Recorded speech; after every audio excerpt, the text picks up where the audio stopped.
case file, the empty dossier. What if the secrets we keep aren't secrets at all, but merely unfiled evidence, waiting for the right hand to commit them to paper? Eleanor found that out. She was tasked with clearing her Aunt Clara's old house, a quiet street, ancient elms, and a basement that smelled of forgotten history and damp earth. Dust motes danced in the single, struggling bulb overhead, illuminating towers of boxes. Most were filled with faded photographs or chipped heirlooms. But then she found them. A section of the shelving, tucked away behind a stack of canning jars, held not boxes, but file folders, manila, stiff, yellowed with age, each one meticulously labeled in Aunt Clara's neat, looping script. Not with names, but with addresses. 14 Elm Street, one read, the Henderson residence. Eleanor, curious, pulled it out. Inside were typed notes, precise and unblinking.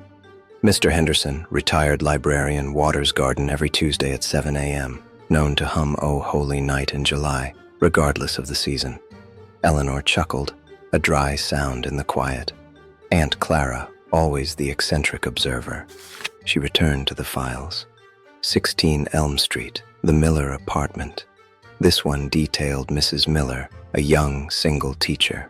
Returns home at 5:15 p.m. Tuesday and Thursday evenings after late classes. Then, a small, handwritten addition in the margin. Her cat, Whiskers, prefers tuna over salmon, despite Mrs. Miller's insistence on fish pâté. The smile faded from Eleanor's face. That was specific. A prickle of unease started to spread. She pulled another. 18 Elm Street, the Dubois family. This file contained not just notes, but a series of blurry, candid photographs, taken from across the street, capturing moments through a window, or from behind a hedge. A grocery list was tucked inside, with specific brands circled, and a chilling detail. Son, Thomas, has a severe peanut allergy. Classroom birthday treats must be verified. That wasn't public knowledge. Eleanor knew Thomas went to the local school. She'd passed him on the way in. How could Aunt Clara have known such an intimate, critical detail? The basement felt colder, the air thicker. Eleanor glanced at the dim bulb, then up at the small, grimy basement window high above ground level. She felt a sudden, irrational urge to check the locks upstairs. These weren't casual observations or neighborhood gossip. This was surveillance, a meticulous, decades-long project of archiving the lives around her. Eleanor noticed the files weren't alphabetical, but in perfect numerical order of the street addresses. She looked at the shelf, a silent, dusty ledger of every soul on Elm Street. Then she saw it. At the very end of the row, a single file stood out. Its manila cover was crisp, unblemished, a stark contrast to the faded dog-eared folders surrounding it. The label was freshly printed, almost gleaming in the dim light. 20 Elm Street, her own address, the house she had inherited. Eleanor Vance. Her breath hitched. Her fingers, trembling now, reached for it.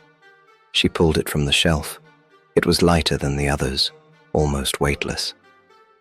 Eleanor opened the folder. Inside, there was nothing but a single, pristine sheet of blank paper.